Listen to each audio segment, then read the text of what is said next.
What's up, everyone? This is Brian at The Inevitable You. And in this episode, I'm going to be talking about how to better manage stress and even completely eliminate it for you. How to really actually use stress to your advantage and fuel your success, fuel your greatness. You're going to discover how stress and worry were really just learned programs and habits that we received at an early age, and how these develop and evolve over time. And you're really going to discover just how silly they are as strategies for creating the outcomes that you want, and how they actually work against you. So you're also going to learn just how changing your perception of stress, how changing how you talk about it will instantly change your experience of it to one that is more empowering versus disempowering. And then you're going to see some tools, some examples of how changing your focus so that you can minimize worry and anxiety and really create more peace, ease, and confidence. And that's, again, going to help you in creating your outcomes versus work against you. So, hope you enjoy the content. And if you want some more, you can always go to our website. It's theinevitableyou.com. You can sign up for a 30-day trial of our website membership program. It's only $39 a month. You get access to a whole library of content, an online self-paced course, and our weekly Tuesday night coaching calls, which is what this content comes out of. So I generally do about 10 to 15 minutes of content, and then I open it up for Q&A. So really supporting our members and clients on their self-paced journeys. They could get some impromptu coaching. We always have great discussions there. So would love to have you there. Again, theinevitableyou.com. Sign up for the 30-day free trial. You'll get access to those. So again, hope you enjoy the content. We'll be back with the next episode with some more tools, tips, strategies for managing stress and anxiety. The first thing I want to cover is the fact that stress is just such a large portion of our vocabulary. We hear people talk about it a lot. Oh, I'm so stressed. This is so stressful. I don't like this. And you may be one of those folks that talks about how stressful things are or how stressed out you are.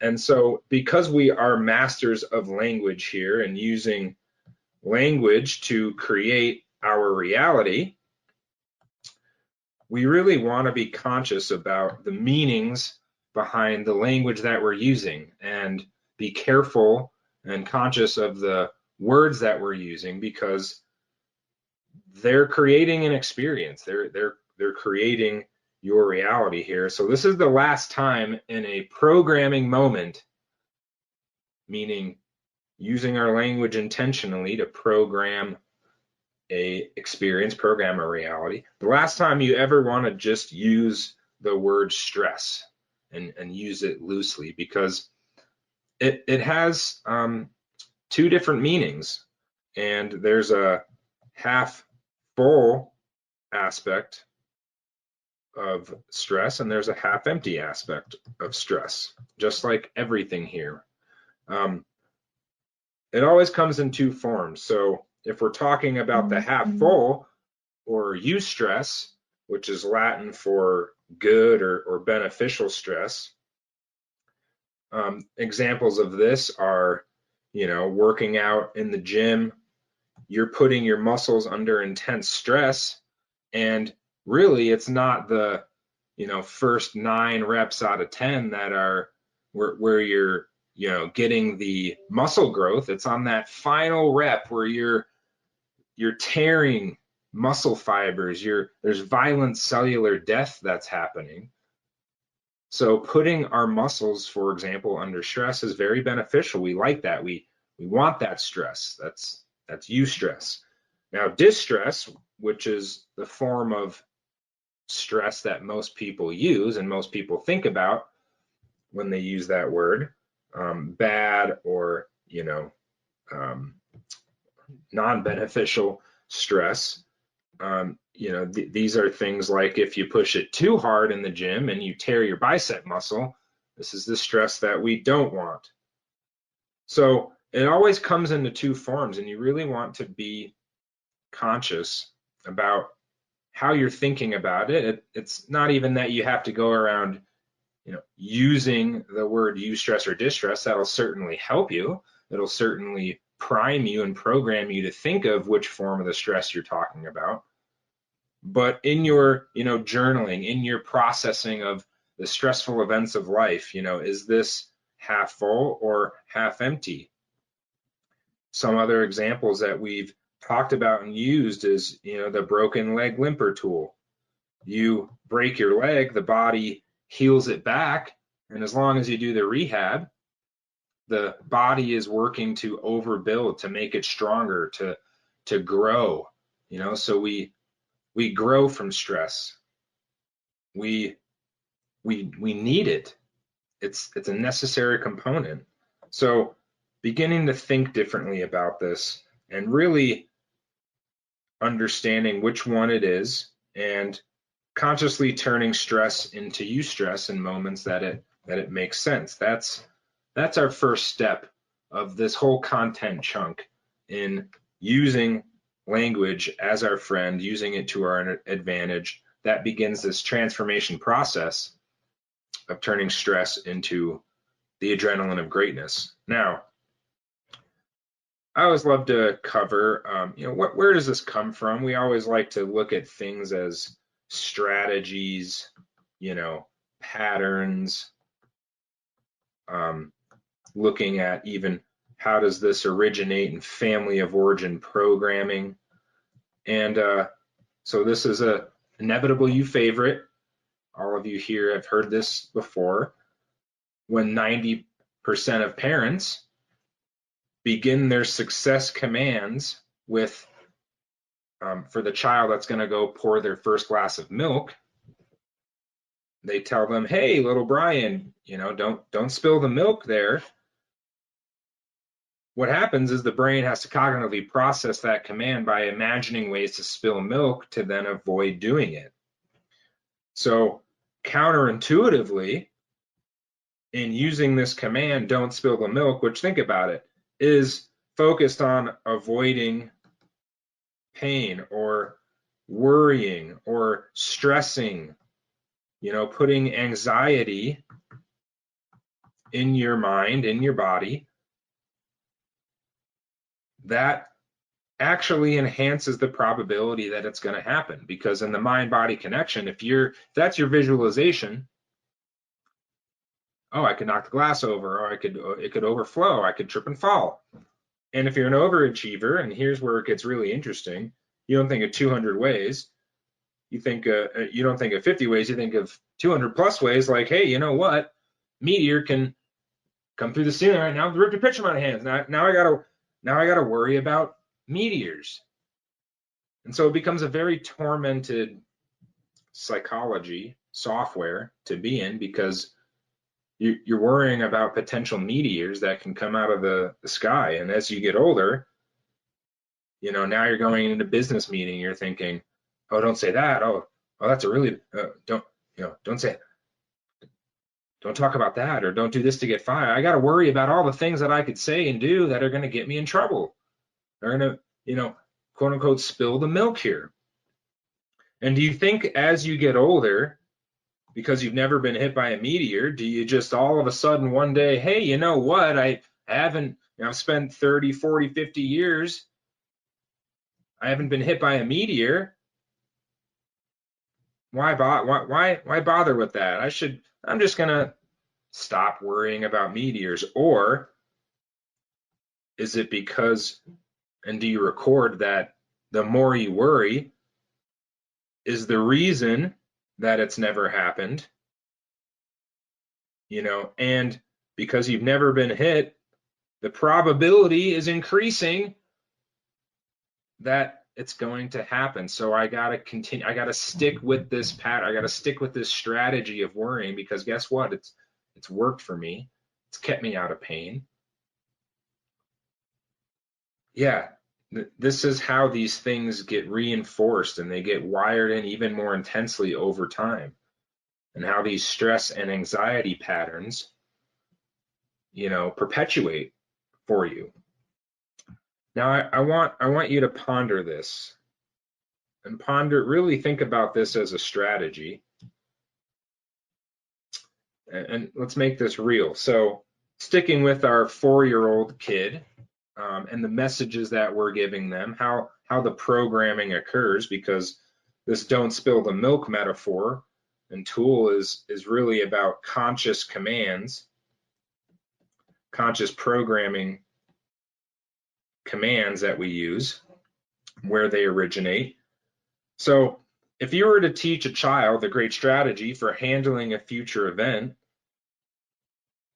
that is very important to them, would you ever say, "Dear child, what you need to do is put a lot of stress and anxiety and worry into your body and imagine all the possible worst outcomes and plan for, all of them and put your contingencies in place and hope that they don't occur," or do something along those lines. And whatever you do, just don't get excited. Don't think about the the success place that you do want, the towards pattern place, that the vision that you want to create. Just don't get excited because of how exciting it might turn out, because that's only going to lead to disappointment. Would you ever tell a young, excited, toddler child, would you ever give them that message? Would you ever give them that strategy? Doesn't really make much sense when you hear it like that, does it? So, why do so many do it this way? Well, again, because it's been programmed, it's worked, or they believe that it's worked for so long to protect them from getting hit by meteors. And most are unconscious to the fact that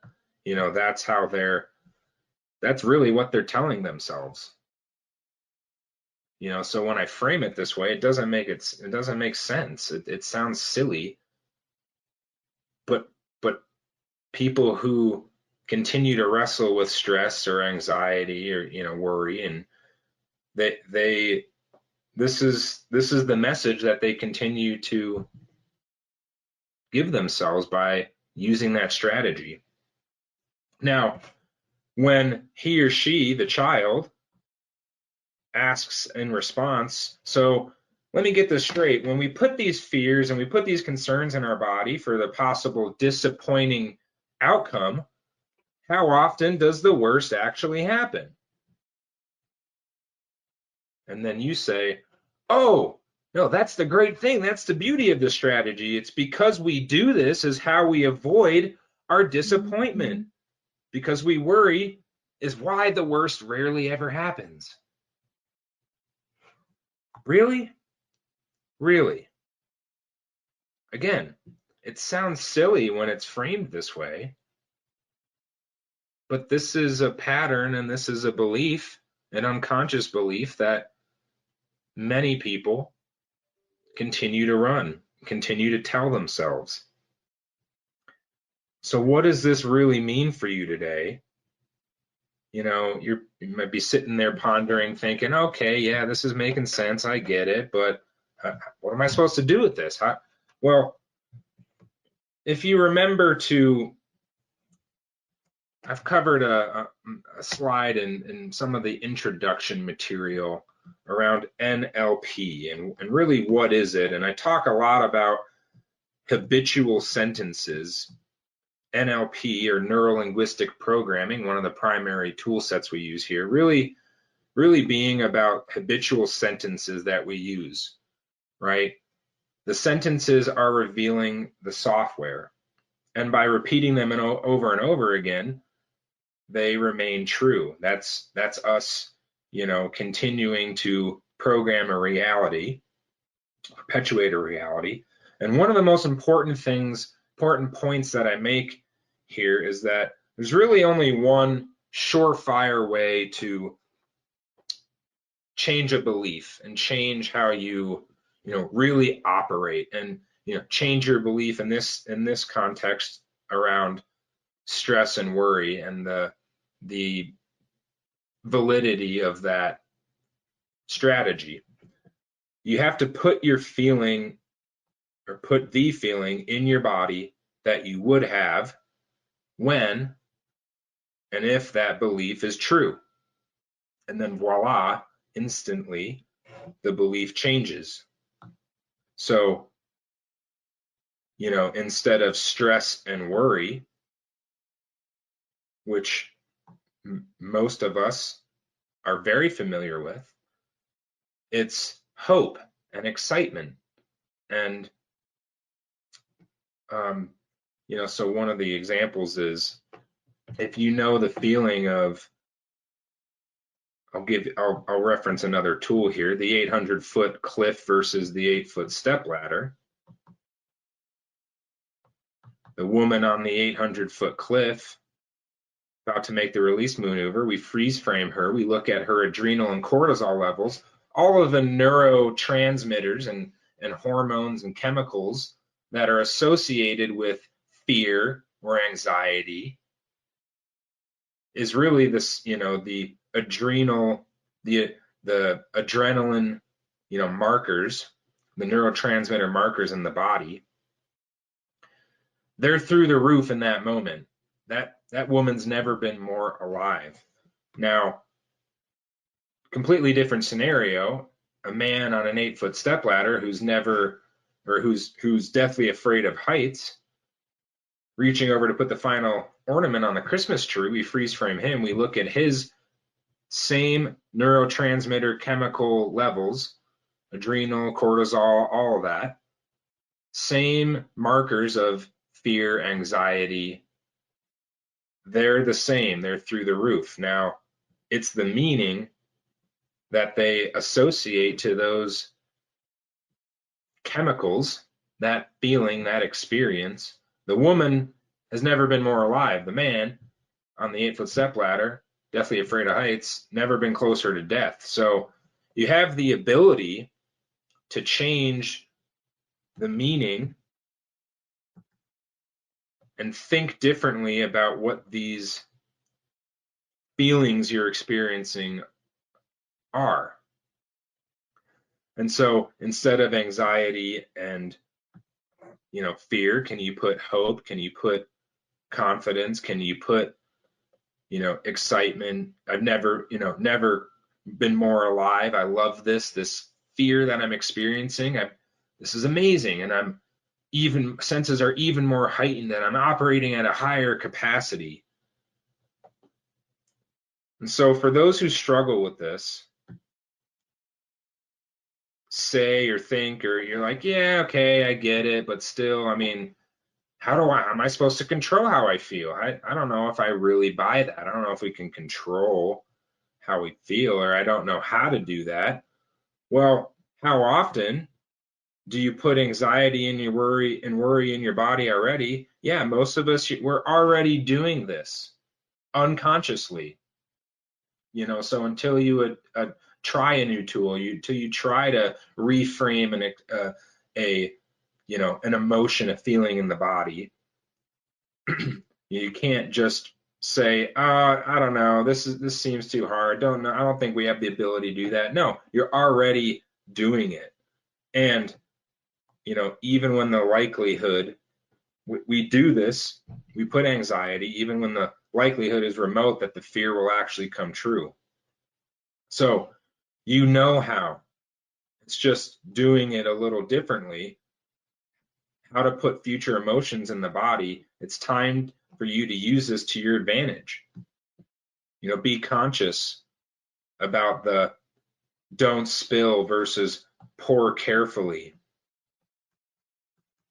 and put that vision of success, the towards pattern of what you want versus what you don't want and what could go wrong.